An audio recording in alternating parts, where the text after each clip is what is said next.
বাংলাদেশের Saint Martin দ্বীপের ওপর গোটা বিশ্বের নজর আছে। এই দ্বীপে কে আধিপত্য নেবে সেটা নিয়ে লড়াই চলছে। ৫৩ বছর আগে থেকে এই দ্বীপের ওপর নজর রয়েছে। এর পেছনে আছে একাধিক কারণ সেন্ট মার্টিন এমন একটা দ্বীপ যেখান থেকে ভারত, চীন, মিয়ানমার, শ্রীলঙ্কা সমস্ত দেশের দূরত্ব খুব কাছে। আর সেই কারণেই সবাই চায় এই জায়গাটাকে নিজেদের দখলে রাখতে। এরই মধ্যে সেন্ট মার্টিন থেকে ফেরার পথে মাঝ সাগরে একটা জাহাজের ইঞ্জিন বিকল হয়ে পড়ে। তারপরই নেমে আসে বিপদ। জাহাজের মধ্যে থাকা যাত্রীদের মধ্যে হইচই পড়ে যায়। তবে তা নিয়ে রহস্য দানা বেঁধেছে। সত্যিই কি জাহাজ বিকল হয়ে পড়েছিল, নাকি এর পেছনে অন্য কোনো কারণ আছে? ২৬শে ডিসেম্বর বৃহস্পতিবার সন্ধ্যা ৭:৩০টার দিকে টেকনাফের বাহারছড়া এলাকায় পৌঁছলে বৈদ্যুতিক শর্ট সার্কিটে ইঞ্জিন বিকল হয়ে পড়ে। সূত্র মারফত জানা গিয়েছে ২৬শে ডিসেম্বর বৃহস্পতিবার সন্ধ্যে ৭:৩০টার দিকে প্রায় শতাধিক যাত্রী নিয়ে সেন্ট মার্টিন থেকে কক্সবাজার ফিরছিল বাংলাদেশের গ্রিন লাইন 1 নামের জাহাজটি। আর ফেরার পথে হঠাৎ করে ইঞ্জিন কাজ করা বন্ধ করে দেয়। টেকনাফের বাহারছড়া কচ্ছপিয়ায় গ্রিন লাইন জাহাজটা আটকে যায়। এই খবর জানাজানি হতেই যাত্রীদের মধ্যে আতঙ্কের পরিবেশ তৈরি হয়। যাত্রীরা ভেতরে আতঙ্কে থাকলেও জাহাজ কর্তৃপক্ষের চেষ্টায় নিরাপদে নিয়ে আসা হয়। অবৈধ অসাংবিধানিক ইউনুস সরকার পরিবেশ রক্ষার নামে সেন্ট মার্টিনকে আমেরিকানদের হাতে তুলে দেবার যে বিশেষ ষড়যন্ত্র করছে, তার প্রতিবাদে সেন্ট মার্টিন দ্বীপের জনগণ রাস্তায় নেমে বিক্ষোভ মিছিল করে এবং দেখায় সেই ভিডিওটাও। আসুন সেই ভিডিওটা এবার আপনাদেরকে দেখাই।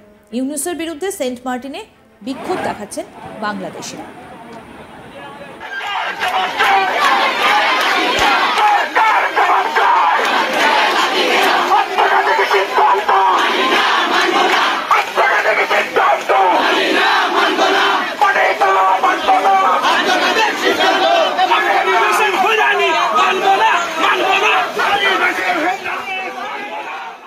এই বিষয় নিয়ে বাংলাদেশের সাংবাদিক শরীফ শাহাবুদ্দিন কি বলেছেন শুনব।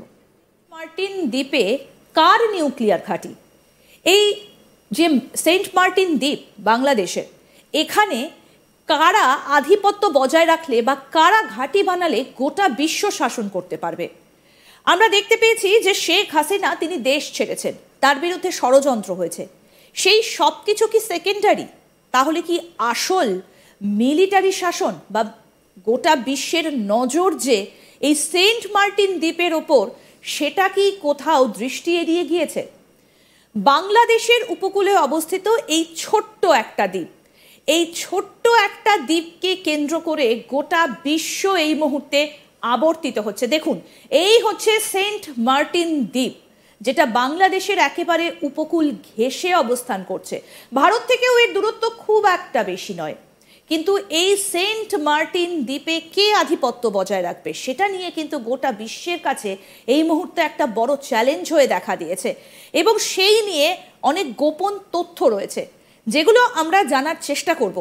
বাংলাদেশের বিশিষ্ট সাংবাদিক শরীফ শাহাবুদ্দিন এই মুহূর্তে সরাসরি আমাদের সঙ্গে রয়েছেন। স্যার, আপনাকে স্বাগত জানাই আজ তাক বাংলায়।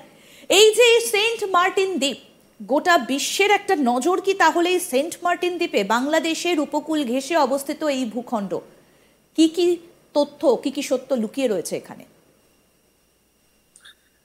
হ্যাঁ, গোটা বিশ্বের নজর সরাসরি দেখা না গেলেও বিশ্ব যারা চালায় তাদের নজর একদম এটার উপরে এখন থেকে নয়, আজ থেকে ৫৩ বছর আগে যখন বাংলাদেশ স্বাধীন হয় তখনই বাংলাদেশ সরকার, নতুন সরকারকে এই প্রস্তাব দেওয়া হয়েছিল যাতে সেন্ট মার্টিন দ্বীপ ব্যবহার করতে পারে।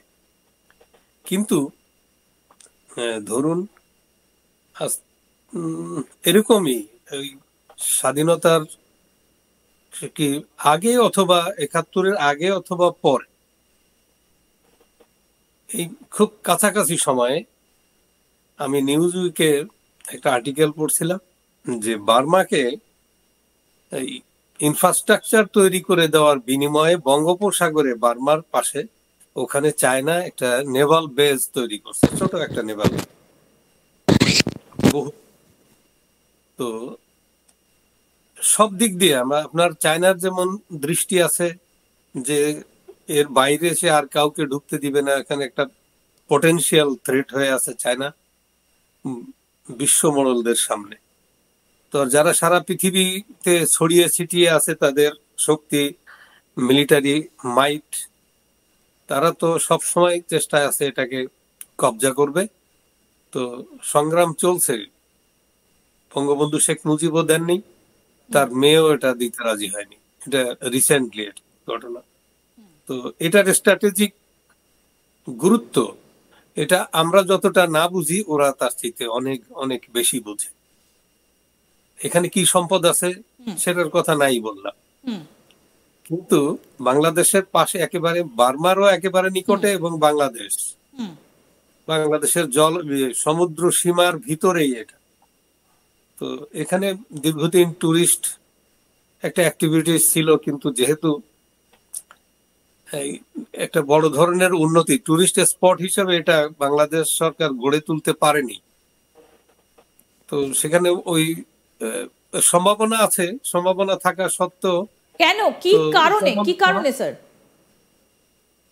টুরিস্ট স্পটটা এখানে যে ছিল, এবং আপনি বলছেন যে এই মুহূর্তে আর টুরিস্ট না নেই, কক্সবাজার খুব সামনে এখান থেকে।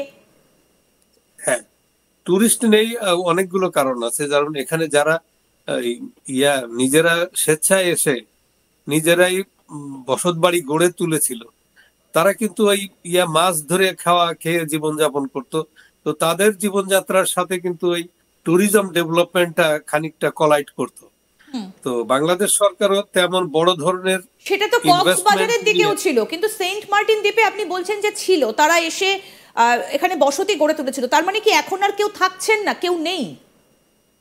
এখন আছে, কিন্তু অ্যাক্টিভিটিস কমিয়ে দেওয়া হয়েছে, এখানে অনেক রেস্ট্রিকশন ইম্পোজ করা হয়েছে।